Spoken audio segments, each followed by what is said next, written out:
আব্দুল্লাহ আম্মাকে বলে, আম্মা আমার জন্য দোয়া করেন, আমার চাচা ঈমান আনার কারণে আমাকে পরনের কাপড়টা পর্যন্ত দেয় না গো আম্মা। মনের মধ্যে কষ্ট নিয়া আব্দুল্লাহ মক্কা থেকে মদিনার দিকে রওনা দিছে, রাসূলের সাক্ষাতে যাইবে। আব্দুল্লাহ হাঁটি হাঁটি পা পা করে পরনে ঠিকমতো কাপড় ব্যবস্থা করতে পারে না। খাবার কই থেকে পাবে? খায়া না খায়া অনেক চড়াই উতরাই পার করিয়া আব্দুল্লাহ মসজিদে নববীর মধ্যে অন্ধকারে চলে আসছে।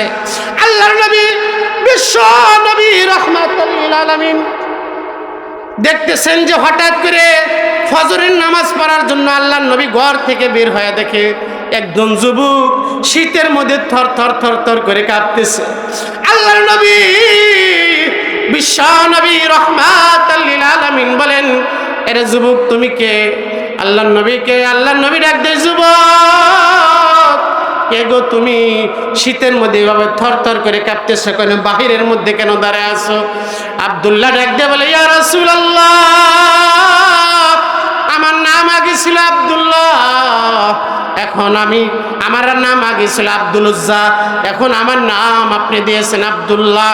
আল্লাহর নবী ডাক দিয়ে বলে, আব্দুল্লাহ কি হয়েছে? তুমি এভাবে বাহিরে থর থর করে কাঁপতেছো কেন?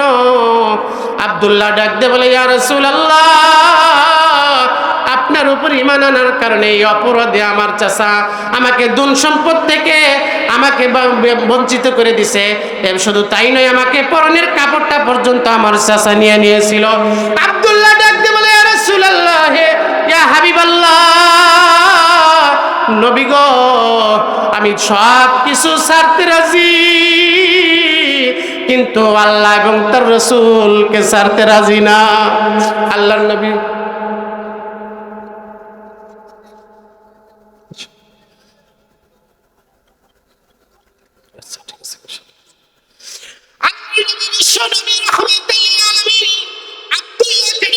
আব্দুল্লাহ,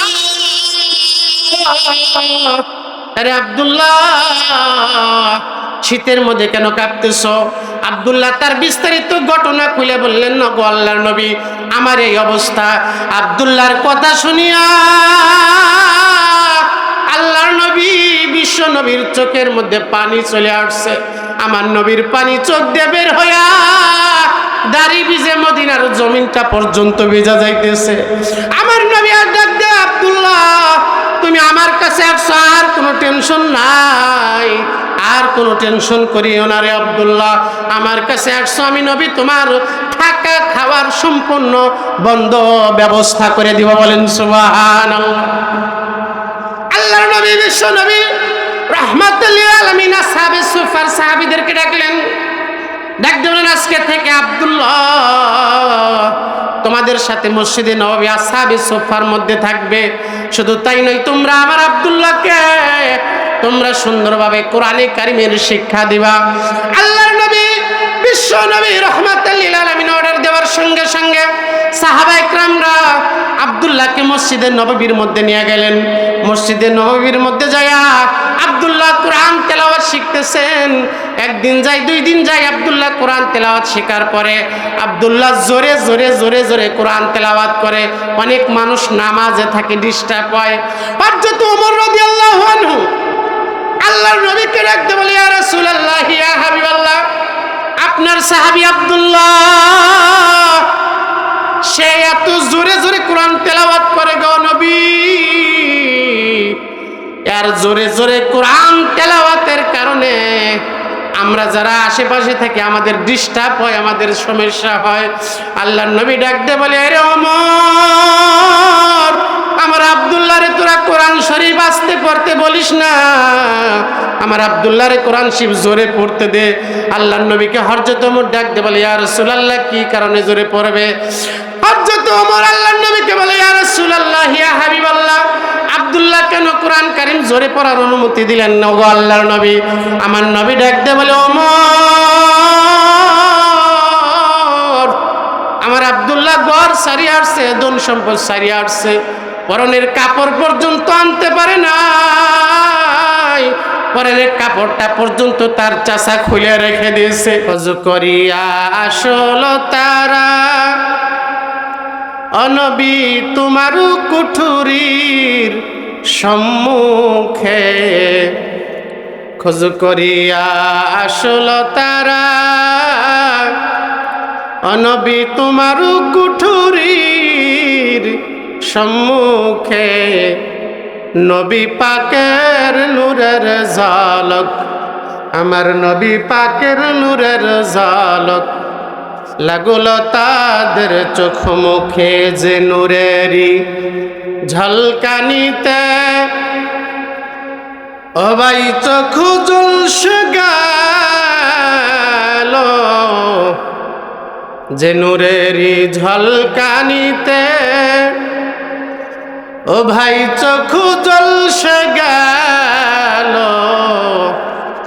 সেই নবীজির মহাব্বতে দরুদ মুমিন পড়। আল্লাহুম্মা সাল্লি আলা সাইয়্যিদিনা মাওলানা মুহাম্মদ ওয়া আলা আলি সাইয়্যিদিনা মাওলানা মুহাম্মদ। জিকির করি লা ইলাহা ইল্লাল্লাহ, লা ইলাহা। বাইরে একটু জোরে আওয়াজ দিয়ে করেন জিকির, আল্লাহর জিকির। লা ইলাহা ইল্লাল্লাহ, লা ইলাহা ইল্লাল্লাহু ইল্লাল্লাহু ইল্লাল্লাহ ইল্লাল্লাহু ইল্লাল্লাহু ইল্লাল্লাহ, লা ইলাহা ইল্লাল্লাহ, লা ইলাহা। কার লাগিয়া কান্দ মানুষ, কার লাগিয়া হাসো, যে তোমার করল সৃজন তারেই ভুলে আসো, যে তোমার করল সৃজন তারেই ভুলে আসো। কার লাগিয়া কান্দ মানুষ, কার লাগিয়া হাসো,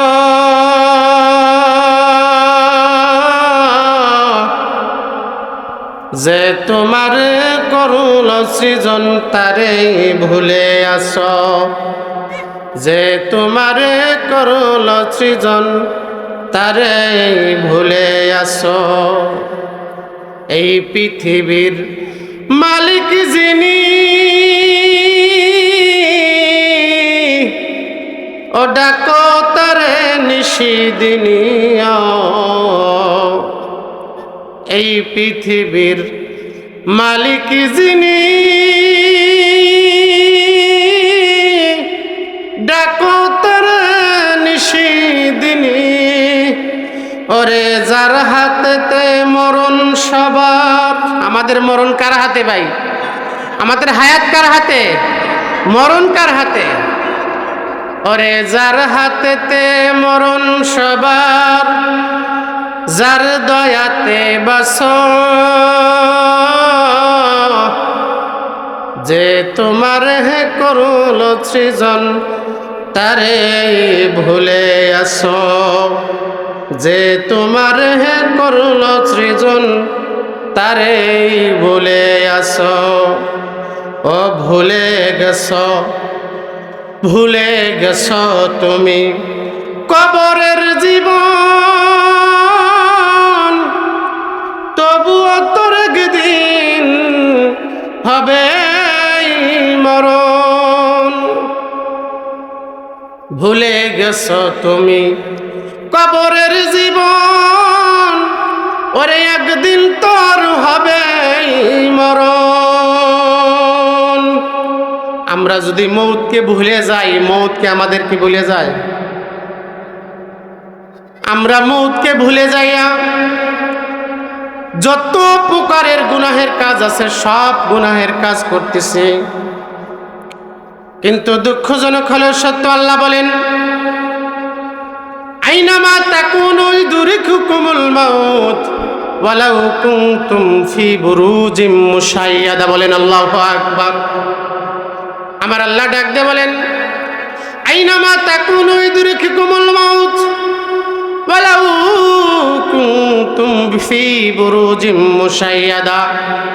মরণ থেকে যতই পালাও, মরণ থেকে যতই পালাও, মরণ তোমায় লইবে ঘিরি। যদিও সুদূর আকাশ পানে পালাও সীতা লাগাই সিঁড়ি। যদিও সুদূর আকাশ পানে পালাও সীতা লাগাই সিঁড়ি। মরণ থেকে আমরা কোনোভাবেই রক্ষা করতে পারবো না। যদি পালাইতে পালাইতে যদি সিঁড়ি বানায় আসমানের দিকে যা পলায়ন করি, আজরাইলের লেগে আরো সহজ হইল। কষ্ট করে আর জমিনে আসা লাগলো না। সিঁড়ি বানায় যদি আসমানে মরণ থেকে পালানোর জন্য উঠি, আজরাইলের লেগে আরো কি হইল, সহজ হইল না। যেহেতু কষ্ট করে আর জমিনে তালাশ করে আর দরকার নাই, যেহেতু আসমানে সিঁড়ি বাই আইছে। সম্মানিত হাজিরিন, আল্লাহ তাআলা আমাদেরকে ঈশান নামাজ পড়ে জালিসুর রহমান বেহেশতের বাগানে আসা এবং বসার জন্য তৌফিক দান করেছেন। এই জন্য আপনারা খুশি নাকি বেজার? খুশি হলে অন্তরের স্থল থেকে ভক্তি নিয়ে শ্রদ্ধা সহকারে আবেগময় করছে, আকাশ বাতাসকে উজাড় করে দিয়ে একমাত্র আল্লাহর সন্তুষ্টির জন্য সবাই কালিমাতুশ শুকর আদায় করি, বলে আলহামদুলিল্লাহ। এদিক সেদিক কথা না, যে সরাসরি আমি সূরাতুল মুজাদেলার শেষ আয়াত, কোরআনে কারিমের একটা সূরা আছে সূরা মুজাদেলা, এই মুজাদেলার শেষ আয়াত আপনাদের সামনে পড়ছি। আল্লাহ নবীর লক্ষ লক্ষ হাদিস থেকে মুসলিম শরীফের 2টা হাদিস বলছি। ইনশাআল্লাহ আলোচনা এখান থেকে যতটুকু আল্লাহ তৌফিক দিয়ে করব, আপনারা ধৈর্য ধরে শুনবেন তো ইনশাআল্লাহ। আল্লাহ তাআলা কোরআনে কারিমের মধ্যে বলেন লা তাজিদু কওমান ইউমিনুনা বিল্লাহি ওয়াল ইয়াউমিল আখির ইওয়াদুনা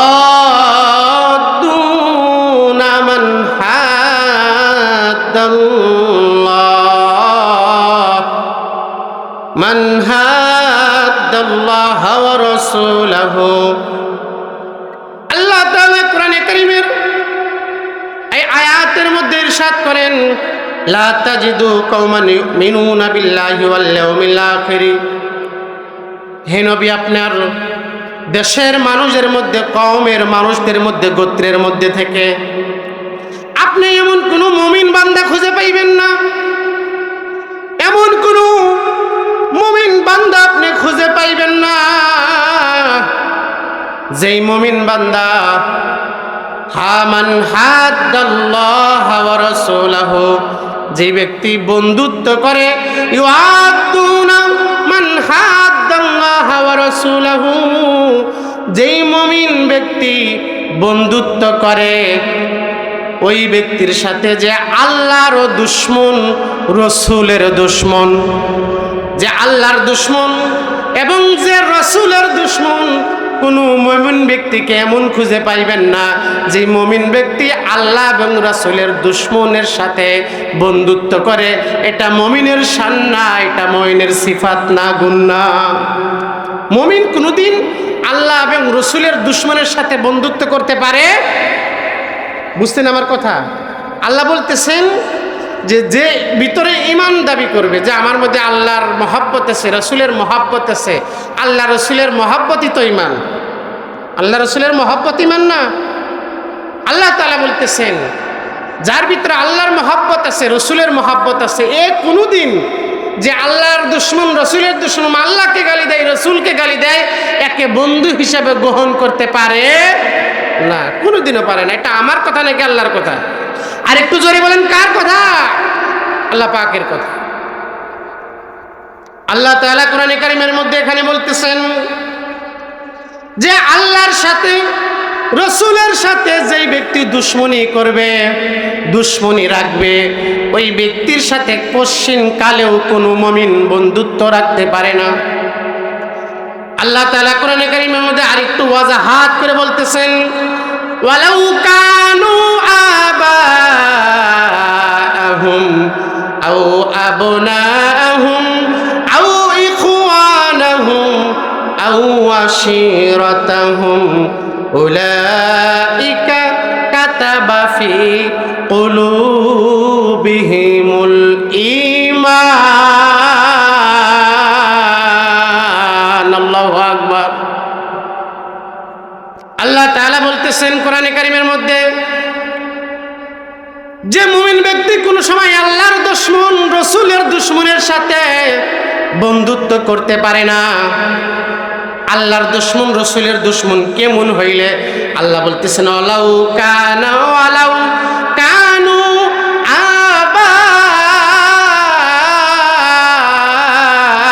আবাআহুম, যদিও আল্লাহর দুশমন রাসূলের দুশমন তার বাপ হয়, বাপ হলেও এই মুমিন ব্যক্তি বাবার সাথে কোনো সময় এই রসুলের দুশমন হওয়ার কারণে সে কোনো সময় তার সাথে বন্ধুত্ব রাখবে না, মহব্বত রাখবে না। বাপ হইলেও তার সাথে মহব্বত রাখা যাবে যদি আল্লাহ এবং রসুলের বিপক্ষে চলে যায়। কার কথা? স্বয়ং আল্লাহ সূরা মুজাদালার 22 নম্বর আয়াতে বলতেছে, শেষ আয়াত। শুধু তাই নেই, আল্লাহ পাক রব্বুল আলামিন বলতেছেন আও আবনাআহুম, সেই আল্লাহর দুশমন রসুলের দুশমন যদি তাদের সন্তানাদিও হয় তবু তার সাথে মহাব্বত রাখা যাবে না। শুধু তাই নয়, আল্লাহ রাব্বুল আলামিন বলেন আও ইখওয়ানাহুম, যদি তার ভাইও হয়, মায়ের পেটের ভাইও হয়, তবু তার সাথে আল্লাহর দুশমন রসুলের দুশমন হওয়ার কারণে তার সাথে মহাব্বত রাখা যাবে না। শুধু তাই নয়, আল্লাহ পাক রব্বুল আলামিন আরেকটু আগে বাড়িয়ে বলতেছেন আও আশীরাতাহুম, অথবা সে যদি তার আশেপাশের প্রতিবেশী হয়, নিকট আত্মীয় কেউ হয়, তবু তার সাথে আল্লাহর সাথে রসুলের সাথে দুশমনী করার কারণে ওই প্রতিবেশীর সাথে মহাব্বত বন্ধুত্ব রাখা যাবে না। এ কথা আমার নাকি আল্লাহ? একটু আওয়াজ দেবেন কার কথা? আল্লাহ পাকের কথা। সম্মানিত হাজরিন, ভালো করে খেয়াল করেন, আল্লাহ বলতেছেন যে আল্লাহর সাথে রসুলের সাথে দুশমনী রাখবে, আল্লাহর কিতাবের সাথে দুশমনী রাখবে, সে যদি বাপও হয়, সন্তানাদিও হয়, ভাইও হয়, আশেপাশের আত্মীয় হয়, তার সাথে মহাব্বত রাখা যাবে না যদি তুমি ইমানের দাবি করে থাকো। সম্মানিত হাজরিরা, একটু কথা বললে আর একটু ভালো করে বুঝবেন। সাহাবা একরাম আমাদের জন্য ইমানের মাপকাঠি। আল্লাহ কোরআনে কারীমের মধ্যে বলছেন আমিনু কামা আমানান নাস।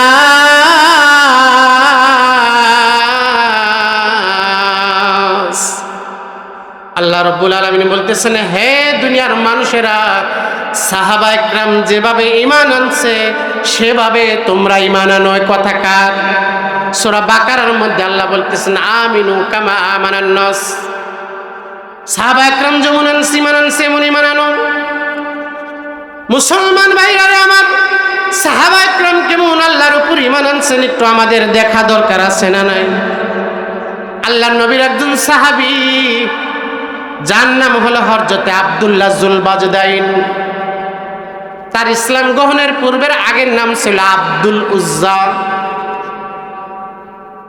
মুসলমান আল্লাহর গোলাম এই আব্দুল উজ্জা মক্কার মধ্যে বসবাস করেন। আল্লাহর নবী হিজরত করে মদিনায় চলে গেছে, তিনি মুসলমান হন নাই। কিন্তু মুসলমানদের কার্যক্রম দেখিয়া তার অন্তরটা মুসলমানের দিকে ঝুঁকে গেছে। মুসলমানদের জন্য মহব্বত তার দিলের মধ্যে আল্লাহ তাআলা পয়দা করে দিছেন। আব্দুল উজ্জা মনে মনে চিন্তা চিন্তা ভাবনা করে ফেলেছে, মনে মনে আল্লাহ রব্বুল আলামিনের প্রতি ঈমান আনয়ন করে ফেলছে। বলেন সুবহানাল্লাহ। আব্দুল উজ্জা কে ছিল?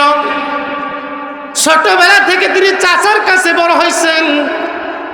চাচা তার উট পালতো, ছাগল পালতো, উট এবং ছাগলের রাখালি করতো আব্দুল উজ্জা। ছোটবেলায় বাবা মারা যায়। আব্দুল উজ্জা ছোটবেলায় তার আব্বা মারা যায়। ইসলামের মহব্বত দিলের মধ্যে আসার কারণে, আল্লাহর নবীর মহব্বত দিলের মধ্যে আসার কারণে মনে মনে ঈমান নিয়ে আসছেন। আল্লাহর নবীর প্রতি ঈমান নিয়ে আসছেন। একদিন চাচার কাছে যা বলতেছেন, চাচা আমি তো মুহাম্মদ এবং তার রবের উপরে ঈমান আনয়ন করেছি। বলেন সুবহানাল্লাহ। চাচা ছিল ইহুদি। চাচা আব্দুল উজ্জাকে ডাক দিয়ে বলেন, তুমি কি কথা বলতেছো? হিসাব করে কথা বলতেছো নাকি? বলে, চাচা আমি বুঝে শুনেই কথা বলতেছি। আমি মুহাম্মদ এবং তার রবের উপরে ঈমান আনয়ন করেছি। বলেন আল্লাহু আকবার। চাচা ছিলেন ইহুদি। ডাক দেয়, আব্দুল উজ্জা তুমি যদি মুহাম্মদ এবং তার রবের উপর ঈমান আনয়ন করে থাকো, ঈমান এনে থাকো, তাহলে মনে রাখো যে হাজার হাজার উট দুম্বা বকরির তুমি মালিক ছিলা, তোমাকে কিন্তু কোনো কিছু দেওয়া হবে না। আব্দুল উজ্জা ডাক দিয়ে বলে, চাচা আল্লাহর প্রতি ঈমান আনার কারণে যদি, রাসূলের প্রতি ঈমান আনার কারণে যদি আমাকে সমস্ত ধন সম্পদ থেকে বঞ্চিত করে দেন, আমার মনে কোনো আফসোস নাই। আমি সম্পদ ছাড়তে পারবো, কিন্তু আল্লাহ এবং তার রাসূলকে ছাড়তে পারবো না। বলেন সুবহানাল্লাহ। সম্পদ ছাড়তে পারবো, কিন্তু আল্লাহ রাসূলকে ছাড়তে পারবো না। মুসলমান আল্লাহর গোলাম আব্দুল উজ্জা চাচাকে বলে, চাচা আমার জমি জমা দরকার নাই, আমার সম্পদের দরকার নাই। চাচা আমি তো মুহাম্মদকে চাই, মুহাম্মদের রবকে চাই। চাচা ডাক দেয়, আব্দুল উজ্জা তুমি কি কারণে ঈমান আনছো? কেন ঈমান আনতেছো? বুঝে শুনে চিন্তা ভাবনা করে ঈমান আইনো। তোমার পরনের মধ্যে যে একটা কাপড় দেখা যায়, পরনের মধ্যে যে কাপড় পিন্দা আছো তুমি, চিন্তা ভাবনা করতে আব্দুল্লাহর লাশটা যখন কবরের মধ্যে রাখা হলো, আব্দুল্লাহ তার লাশটা কবরের মধ্যে আল্লাহর নবীর চোখের পানি দিয়া যখন আল্লাহর নবী দাফনের ব্যবস্থা করে দিলেন, তখন হযরতে ইবনে মাসউদ কিতাবের মধ্যে লেখেন, কাঁদতেছেন আর আল্লাহকে ডাকতে বলতেছেন, ইয়া লাইতানি কুনতু সাহিবাল হুফরাতি, আল্লাহ এই লাশটা যদি আব্দুল্লাহর লাশ না হইয়া যদি আমার লাশ হইতো, তাহলে আমি ভাগ্যবান হয়ে যাইতাম। আব্দুল্লাহর লাশ না হয় যদি আমার লাশ হইতো, তাহলে আমি ভাগ্যবান হয়ে যেতাম। আব্দুল্লাহ ধন সম্পদ, টাকা পয়সা, আত্মীয় স্বজনের থেকে সবচেয়ে বেশি মহব্বত করছে বেশি কাকে? আল্লাহকে। মহব্বত কইরা আল্লাহর নবীর দরবারে এসিয়া তিনি জীবনের শেষ নিঃশ্বাস ত্যাগ করে আল্লাহর তৈরি জান্নাতে চলে গেছে। এই জন্য সব কিছুর থেকে আল্লাহ এবং তার রাসূলকে আমাদের বেশি মহব্বত করতে হবে। সম্মানিত হাজিরিন, পূর্বে বলা হয়েছিল আমাকে 9টা পর্যন্ত সময়, ওই অনুযায়ী আমি বয়ান করতেছি, কিন্তু হঠাৎ করে হয়তো শিডিউল চেঞ্জ হয়েছে, বয়ান এখানে শেষ করতে হইতেছে। দোয়া করবেন যাতে কোরআন এবং হাদিসের বাণী আল্লাহ তাআলা বিশ্বময় প্রচার করার তৌফিক দান করেন। কিন্তু আমি চাচা দিয়েছি, আরে আব্দুল উজ্জা তুমি যদি ঈমান আনয়ন করো, তোমার পরনের কাপড়টা পর্যন্ত আমি কিন্তু খুলিয়া রাখবো। পরনের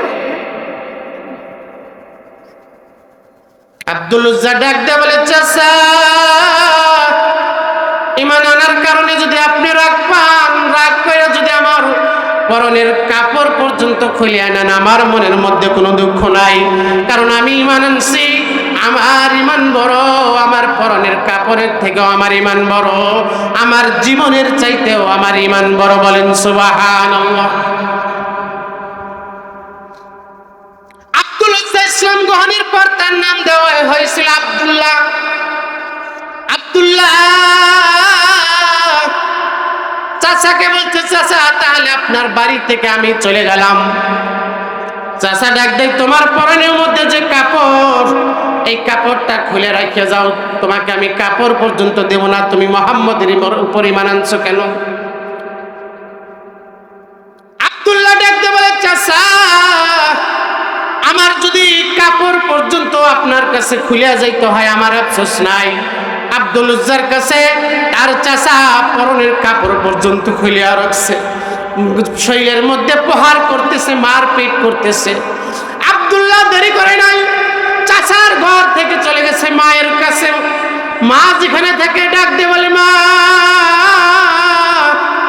মা গো,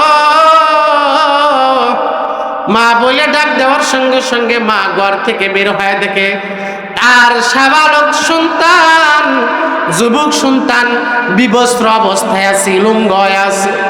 মা চোখ চেপে ধরছেন, ডাক দেয়, বাবা আব্দুল্লাহ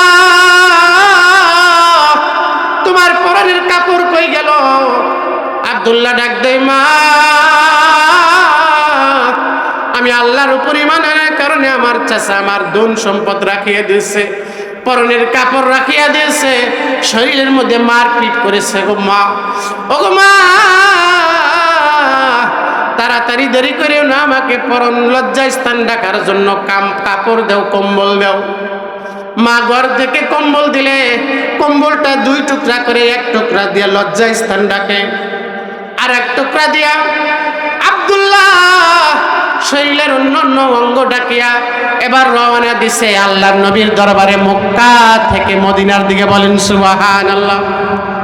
মক্কা থেকে মদিনার দিকে রওনা দিয়েছে।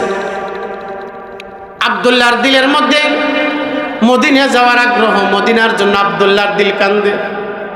মাকে ডাকতে বলে, মা আর দেরি করতে চাই না, আমি এখন মদিনার দিকে রওনা দিলাম গো মা। প্রত্যেকটা মুমিনের কিন্তু দিলের মধ্যে আশা আকাঙ্ক্ষা রাখা দরকার, জীবনে একবার হলেও মদিনার মধ্যে যাব, নিয়ত আছে তো ইনশাআল্লাহ?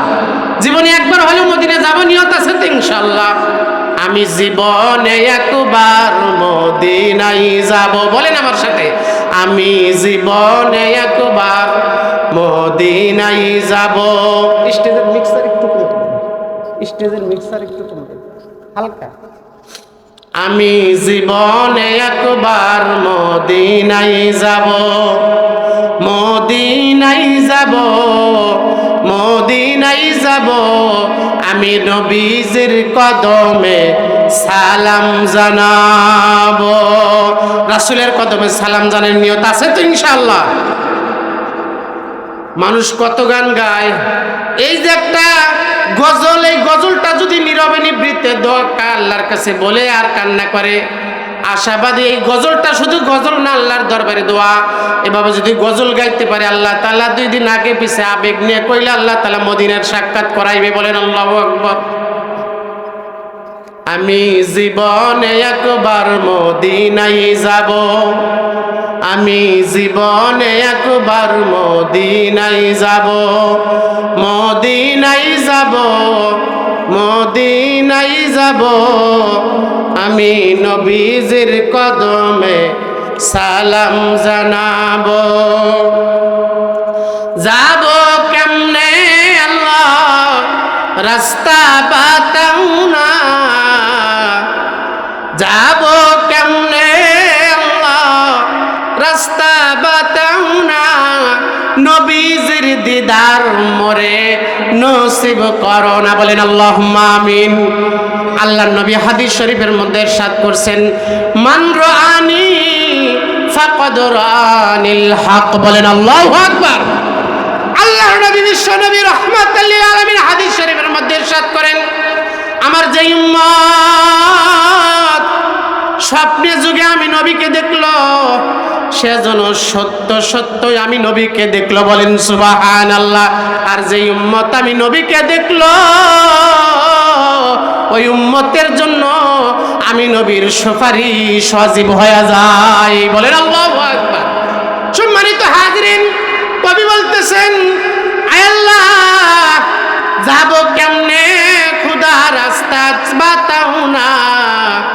নবীজির দিদার মোরে নসিব করোনা। জান্নাতি টুকুরায় আমি নামাজ আদায় করিব। আল্লাহর নবীর ঘর এবং মসজিদে নববীর মাঝখানে একটা জায়গা আছে, যে জায়গাটার নাম হলো রিয়াজুল জান্নাহ। এই জায়গা জান্নাতের একটি অংশ। আল্লাহর নবী বিশ্ব নবী রাহমাতাল লিল আলামিন বলছেন, দুনিয়ার মধ্যে একটা জান্নাতের অংশ আছে, সেই অংশটা হলো রিয়াজুল জান্নাহ। বলেন সুবহানাল্লাহ। জান্নাতি টুকুরায় আমি নামাজ আদায় করিব, আমি জীবনে একবার মদিনায় যাব। সবুজ গম্বুজের নিচে আছেন নবীজি, আরো আছেন সেটাই আবু বকর সিদ্দিকী। সবুজ গম্বুজের নিচে আছেন নবীজি, আরো আছেন সেটাই আবু বকর সিদ্দিকী। সালাতু সালাম জানাই আমি সোনালি জালে চুমু খাবো। সালাতু সালাম জানাই আমি সোনালি জালে চুমু খাবো, আমি জীবনে একবার মদিনায় যাব। বলেন, আমি জীবনে একবার মদিনায় যাব। মদিনার যাত্রী আমার আরজি শোনো না, আমার সালাম তোমরা মদিনায় পৌঁছাও না। মদিনার যাত্রী আমার আরজি শোনো না, আমার সালাম তোমরা মদিনায় পৌঁছাও না। তোমার কাছে আমি মদিনার খুঁজবো পাবো, তোমার কাছে আমি নবীজির খুঁজবো পাবো, আমি জীবনে একবার মদিনায় যাব। আমি জীবনে একবার মদিনায় যাব। আরাফাতের ময়দানে গেলে জীবনের গুনাহ মাফ হয়। আরাফাতের ময়দানে গেলে জীবনের গুনাহ মাফ হয়। আল্লাহর রহমত সেটা রাত দিন বর্ষণ হয়। বলেন সুবহানাল্লাহ। হজে গেলে আরো উকুফে আরাফা করতে হয়, আরাফার ময়দানে অবস্থান করতে হয়, যে জায়গার মধ্যে দিন রাত 24 ঘন্টা আল্লাহ রব্বুল আলামিনের রহমত সব সময় বৃষ্টির মতো নাজিল হইতে থাকে। আরাফাতের ময়দানে গেলে জীবনের গুনাহ মাফ হয়, আল্লাহর রহমত সেটা রাত দিন বর্ষণ হয়। নূর নবীজির আশিক আমি মদিনায় ছুটে যাব। নিয়ত আছে তো ইনশাআল্লাহ? কার কার নিয়ত আছে? দুই হাত তুলে আল্লাহকে দেখাই দেন। আল্লাহ মদিনার যাত্রী হিসেবে আমাদের কবুল করে নেন। বলেন আমিন। হাত নামান। নূর নবীজির উম্মত আমি মদিনায় ছুটে যাব, আমি জীবনে একবার মদিনায় যাব। আল্লাহর নবী নূর নবীজি দয়ার নবী, মায়ার নবী, উম্মতের কান্ডারি নবী হাদিস শরীফের মধ্যে ইরশাদ করেন, আল্লাহর নবী সাল্লাল্লাহু আলাইহি ওয়াসাল্লাম বলেন, মান যারা কবরি ওয়াজাবাত লাহু শাফাআতি। আমার যে উম্মত আমি নবীর রওজা জিয়ারত করবে, আমি নবীর জন্য ওই উম্মতকে সুপারিশ করা ওয়াজিব হয়ে যায়। বলেন আল্লাহু আকবার। যেই কথা বলতেছেন আব্দুল্লাহর কথা মনে আসেনি? আব্দুল্লাহ আম্মাকে বলতেছেন, আম্মা যান আর দেরি করতে চাই না, আমি মদিনার দিকে, মক্কা থেকে মদিনার দিকে রওনা দিতে চাই। আব্দুল্লাহ আম্মাকে বলে, আম্মা আমার জন্য দোয়া করেন, আমার চাচা ঈমান আনার কারণে আমাকে পরনের কাপড়টা পর্যন্ত দেয় না গো আম্মা। মনের মধ্যে কষ্ট নিয়া আব্দুল্লাহ মক্কা থেকে মদিনার দিকে রওনা দিছে, রাসূলের সাক্ষাতে যাবে। আব্দুল্লাহ হাঁটি হাঁটি পা পা করে পরনে ঠিকমতো কাপড় ব্যবস্থা করতে পারে না। খাবার কই থেকে পাবে? খায়া না খায়া অনেক চড়াই উতরাই পার করিয়া আব্দুল্লাহ মসজিদে নববীর মধ্যে অন্ধকারে চলে আসছে। আল্লাহর নবী বিশ্ব নবী রাহমাতুল লিল আলামিন দেখতেছেন যে হঠাৎ করে ফজরের নামাজ পড়ার জন্য আল্লাহর নবী ঘর থেকে বের হয়ে দেখে একজন যুবক শীতের মধ্যে থর থর থর থর করে কাঁপতেছে। আল্লাহর নবী বিশ্ব নবী রাহমাতুল লিল আলামিন বলেন, এরে যুবক তুমি কে? আল্লাহর নবীকে আল্লাহর নবী ডাক দেয়, যুবক কে গো তুমি শীতের মধ্যে এভাবে থরথর করে কাঁপতেছো কেন, বাহিরের মধ্যে কেন দাঁড়ায় আছো? আব্দুল্লাহ ডাক দিয়ে বলে, ইয়া রাসূলুল্লাহ, আমার নাম আগে ছিল আব্দুল্লাহ, এখন আমার নাম আগে ছিল আব্দুল উজ্জা, এখন আমার নাম আপনি দিয়েছেন আব্দুল্লাহ। আল্লাহর নবী ডাক দিয়ে বলে, আব্দুল্লাহ কি হয়েছে, তুমি এভাবে বাহিরে থরথর করে কাঁপতেছো কেন? আব্দুল্লাহ ডাক দিয়ে বলে, ইয়া রাসূলুল্লাহ, আপনার উপর ঈমান আনার কারণে এই অপরাধে আমার চাচা আমাকে ধন সম্পদ থেকে আমাকে বঞ্চিত করে দিছে। শুধু তাই নয়, আমাকে পরনের কাপড়টা পর্যন্ত আমার চাচা নিয়ে নিয়েছিল। আব্দুল্লাহ ডাক দিয়ে বলে, ইয়া রাসূলুল্লাহ, ইয়া হাবিবাল্লাহ, নবী গো, আমি সব কিছু ছাড়তে রাজি, কিন্তু আল্লাহ এবং তার রাসূলকে ছাড়তে রাজি না। আল্লাহর নবী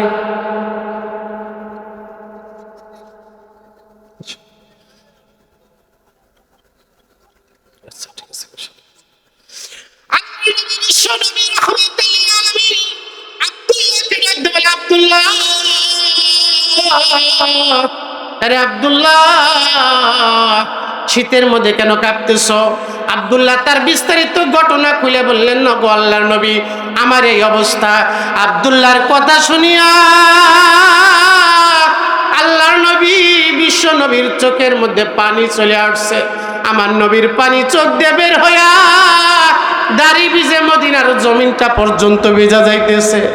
আমার নবী আর ডাক দেয়, আব্দুল্লাহ তুমি আমার কাছে আসছো, আর কোনো টেনশন নাই, আর কোনো টেনশন করিও না রে আব্দুল্লাহ, আমার কাছে আসছো, আমি নবী তোমার থাকা খাওয়ার সম্পূর্ণ বন্ধ ব্যবস্থা করে দিব। বলেন সুবহানাল্লাহ। আল্লাহর নবী, বিশ্ব নবী রাহমাতুল লিল আলামিন আসহাবে সুফার সাহাবীদেরকে ডাকলেন, ডাক দিলেন, আজকে থেকে আব্দুল্লাহ তোমাদের সাথে মসজিদে নববী আসহাবে সুফার মধ্যে থাকবে। শুধু তাই নয়, তোমরা আমার আব্দুল্লাহকে তোমরা সুন্দরভাবে কোরআনে কারিমের শিক্ষা দিবা। আল্লাহর নবী, বিশ্ব নবী রাহমাতুল লিল আলামিন অর্ডার দেওয়ার সঙ্গে সঙ্গে সাহাবা ইকরামরা আব্দুল্লাহকে মসজিদের নববীর মধ্যে নিয়ে গেলেন। মসজিদের নববীর মধ্যে যায়া আব্দুল্লাহ কোরআন তেলাওয়াত শিখতেছেন। একদিন যায়, দুই দিন যায়, আব্দুল্লাহ কোরআন তেলাওয়াত শেখার পরে আব্দুল্লাহ জোরে জোরে জোরে জোরে কোরআন তেলাওয়াত করে। অনেক মানুষ নামাজে থাকে, ডিস্টার্ব হয়। হযরত ওমর রাদিয়াল্লাহু আনহু আল্লাহর নবীকে ডাকতে বলে, ইয়া রাসূলুল্লাহ, ইয়া হাবিবাল্লাহ, আপনার সাহাবী আব্দুল্লাহ সে এত জোরে জোরে কোরআন তেলাওয়াত করে গো নবী,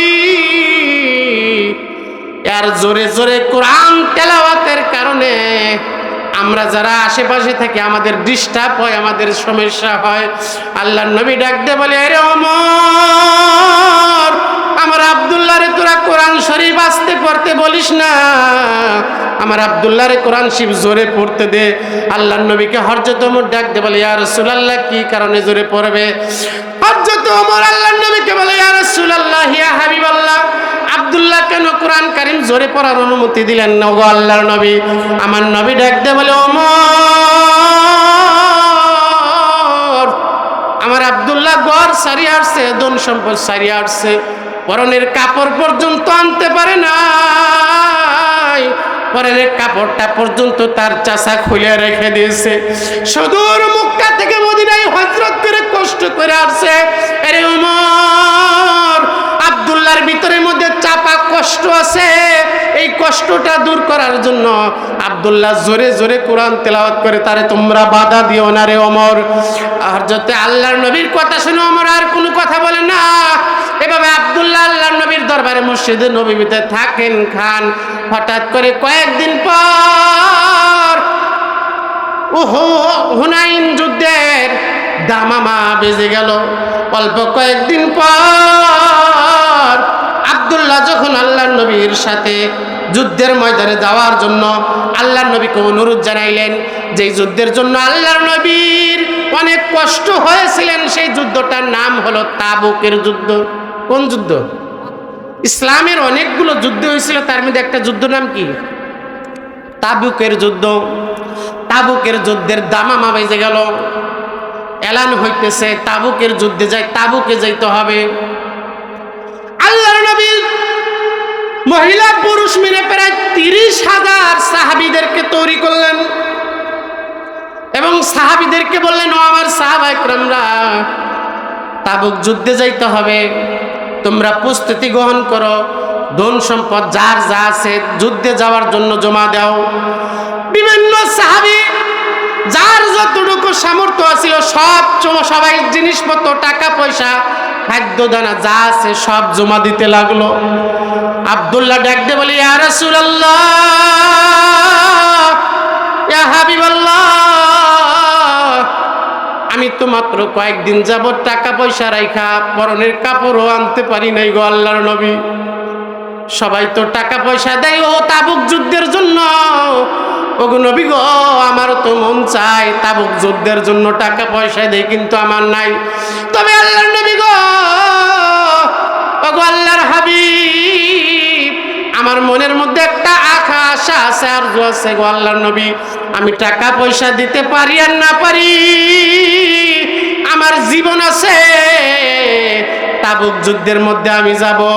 আল্লাহর কাছে দোয়া করেন, আল্লাহ তাবুক যুদ্ধে যেন আল্লাহ তাআলা আমাকে শহীদ করেন এবং আমার জীবন দিয়ে যেন আল্লাহর ইসলামকে আমি সহযোগিতা করতে পারি। বলেন সুবহানাল্লাহ। আল্লাহর নবীকে বললেন, ও আল্লাহর হাবিব, আমার জন্য দোয়া করেন, আমি যেন তাবুকের যুদ্ধের মধ্যে যাইয়া আমি যেন শহীদ হয়ে যাই। ওগো আল্লাহর হাবিব, দোয়া করেন আমার জন্য, আমি যেন শহীদ হয়ে যাই গো আল্লাহর নবী, আমার জন্য দোয়া করেন। আব্দুল্লাহর কথা শুনিয়া আল্লাহর নবীর চোখের মধ্যে পানি চলে আসছে।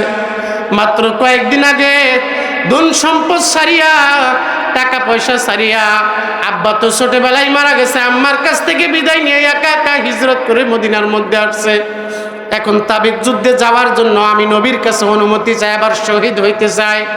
আল্লাহর নবী, বিশ্ব নবী রাহমাতাল লিল আলামিন, আব্দুল্লাহর কথা শুনিয়া একজন সাহাবীকে ডাক দিলেন, সাহাবী এদিকে আসো, ওই গাছ আছে, গাছ দেখতেছো, গাছের ছাল নিয়ে আসো। গাছের ছাল তো চেনেন? আল্লাহর নবী ডাক দিয়ে বলেন, হ্যাঁ আমার সাহাবী, গাছের ছাল নিয়ে আসো। আল্লাহর নবীর কথা শুনে সাহাবী একটা গাছের ছাল নিয়ে এসে আল্লাহর নবীর হাতে দিলেন। আল্লাহর নবীর হাতে দেওয়ার সঙ্গে সঙ্গে আল্লাহর নবী আব্দুল্লাহর হাতটা টান দিয়ে নিলেন আল্লাহর নবীর কাছে। হাতটা টান দিয়ে বলেন, আব্দুল্লাহ তোমার হাত বাড়ায় দাও। আব্দুল্লাহ হাত বাড়ায় দিলেন। আব্দুল্লাহর হাতের মধ্যে আল্লাহর নবী এই গাছের ছালটা বান্ধিয়ে দিতেছেন আর বলতেছেন, ওগো আল্লাহ, আমার আব্দুল্লাহ শহীদ হইতে চাই গো আল্লাহ। ওগো আল্লাহ, আপনার কাছে আরজু আবেদন, আমার আব্দুল্লাহর রক্তকে কাফেরদের জন্য আমি হারাম করে দিলাম। বলেন আল্লাহু আকবার। আব্দুল্লাহ ডাকতে বলে, ইয়া রাসূলুল্লাহ, ইয়া হাবিবাল্লাহ, আমি আপনার কাছে চাইলাম কি, আপনি বললেন কি? আমি আপনাকে বললাম আল্লাহর রাস্তায় যেন আমি শহীদ হইতে পারি, আমার জীবন যেন দিতে পারি আল্লাহর রাস্তায়। আর আপনি আল্লাহর কাছে দোয়া করলেন, আল্লাহ আব্দুল্লাহর রক্ত কাফেরদের জন্য হারাম করলাম, তার মানে আমার আর শহীদ হওয়া হবে না। ইয়া রাসূলুল্লাহ, আমার ইচ্ছা আমি শহীদ হয়ে যাব, আল্লাহর রাস্তায় জীবন দেব। আল্লাহর নবী ডাক দেয়, আব্দুল্লাহ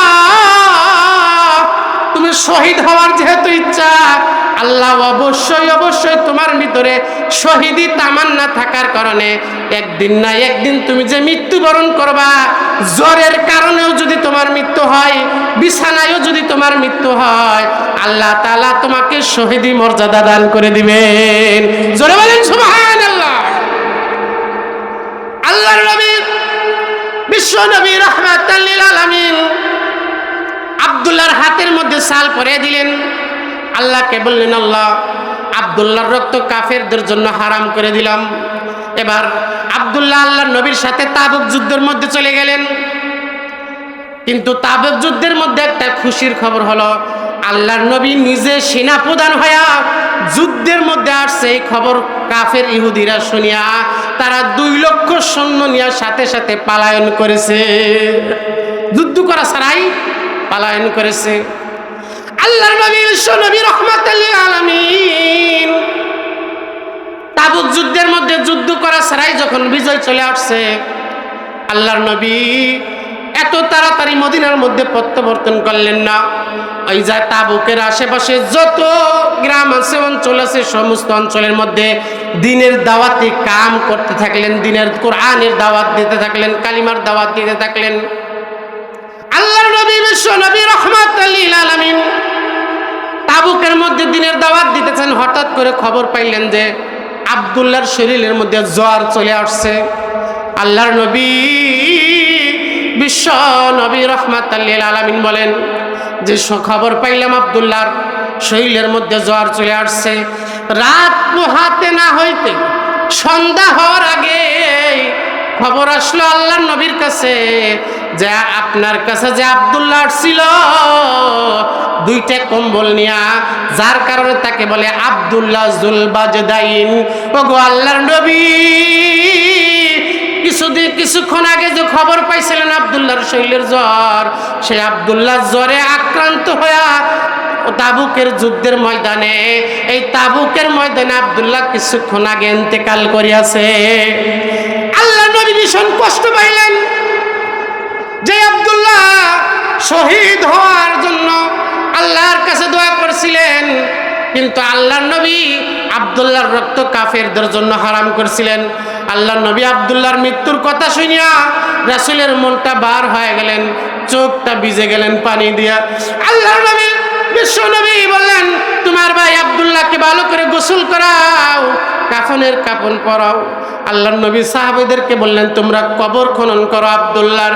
আল্লাহর নবী বিশ্ব নবী রাহমাতুল লিল আলামিন আব্দুল্লাহর লাশটাকে সাহাবা আবু বকর এবং ওমরকে বললেন, হে আবু বকর ওমর, আব্দুল্লাহর লাশটা তোমরা কবরের কাছে নিয়ে আসো। আবু বকর এবং ওমর সন্ধ্যা লেগে গেছে, আব্দুল্লাহর লাশটা কাঁধে করে কবরের কাছে নিয়ে আসলেন। আল্লাহর নবীর আর একজন সাহাবী ছিলেন, যার নাম হলো হযরতে বিলালে হাবশী রাদিয়াল্লাহু আনহু। তিনি আলোর ব্যবস্থা করছেন, অর্থাৎ তিনি কুপি বাতি ধরে আসছেন, আলো ধরে আসছেন। আল্লাহর নবী বিশ্ব নবী আব্দুল্লাহর লাশটা দেখলেন।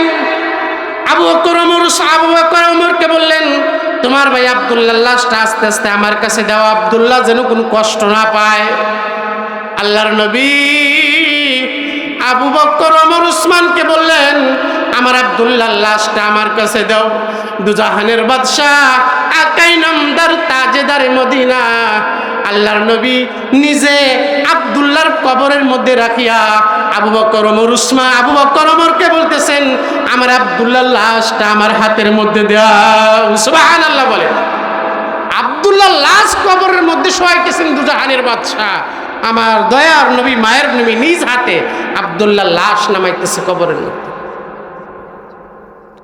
আব্দুল্লাহ তার লাশ নামাইতেছেন কবরের মধ্যে। আল্লাহর নবী আব্দুল্লাহর লাশ নামাইতেছেন, আর আল্লাহর নবীর চেহারা থেকে চোখ বেয়ে দাড়ি ভিজে যাইতেছে আব্দুল্লাহর বিরাহে বেতন ব্যথায়। আল্লাহর নবী বিশ্ব নবী রাহমাতুল লিল আলামিন আবু বকর এবং ওমরকে বললেন, আদনিয়া ইলাইয়া খোকা, তোমার ভাইয়ের লাশ আমার হাতে দাও। আল্লাহর নবী আব্দুল্লাহর লাশটা হাতের মধ্যে নিয়ে কবরের মধ্যে শোয়াইলেন। আল্লাহর নবী আব্দুল্লাহর লাশটা কবরের মধ্যে শোয়ানোর সঙ্গে সঙ্গে আব্দুল্লাহর চেহারার দিকে তাকায় আল্লাহর নবী কান্দেন, আর আল্লাহর নবী বিশ্ব নবীর চোখের পানি দিয়া আব্দুল্লাহর কাফনের কাপড়টা ভিজে যাইতেছে। বলেন সুবহানাল্লাহ। আব্দুল্লাহ কি ভাগ্যবান, নবীজির চোখের পানি দিয়া তার কাফনের কাপড় ভিজে যাইতেছে। কত বড় ভাগ্যবান ব্যক্তি আব্দুল্লাহ। তাকে কবরের মধ্যে রাখিয়া আল্লাহর নবী আরশের দিকে দু হাত তুলে উঠাইছে, ডাক দেই, রব্বুল আলামিন, আই পরওয়ারদিগারে আলম, আমসাইতু আল্লাহুম্মা ইন্নী আমসাইতু রাদিয়ান আনহু। রব্বুল আলামিন, আজকে সন্ধ্যা পর্যন্ত আমি আব্দুল্লাহর উপর রাজি খুশি ছিলাম, যতদিন তিনি দুনিয়ায় জীবিত ছিল। আল্লাহ, আমি আব্দুল্লাহর উপর রাজি খুশি ছিলাম। আল্লাহ ফারদিয়ানহু, রব্বুল আলামিন, আপনিও আব্দুল্লাহর উপর রাজি খুশি হয়ে যান। আল্লাহর নবী বলতেছেন, আল্লাহ আমি আব্দুল্লাহর উপর রাজি। আমার হাত থেকে আল্লাহ আব্দুল্লাহর লাশটা তোমার রহমতের হাতের মধ্যে তুলে দিলাম। বলেন সুবহানাল্লাহ। আল্লাহ আপনিও আব্দুল্লাহর উপর রাজি হয়ে যায়েন। বলেন সুবহানাল্লাহ। আব্দুল্লাহর এই অবস্থা দেখে চিন্তা ভাবনা করতে আব্দুল্লাহর লাশটা যখন কবরের মধ্যে রাখা হলো, আব্দুল্লাহ তার লাশটা কবরের মধ্যে আল্লাহর নবীর চোখের পানি দিয়া যখন আল্লাহর নবী দাফনের ব্যবস্থা করে দিলেন, তখন হযরতে ইবনে মাসউদ কিতাবের মধ্যে লেখেন, কাঁদতেছেন আর আল্লাহকে ডাকতে বলতেছেন, ইয়া লাইতানি কুনতু সাহিবাল হুফরাতি। আল্লাহ, এই লাশটা যদি আব্দুল্লাহর লাশ না হইয়া যদি আমার লাশ হইতো তাহলে আমি ভাগ্যবান হয়ে যাইতাম। আব্দুল্লাহর লাশ না হয় যদি আমার লাশ হইতো তাহলে আমি ভাগ্যবান হয়ে যেতাম।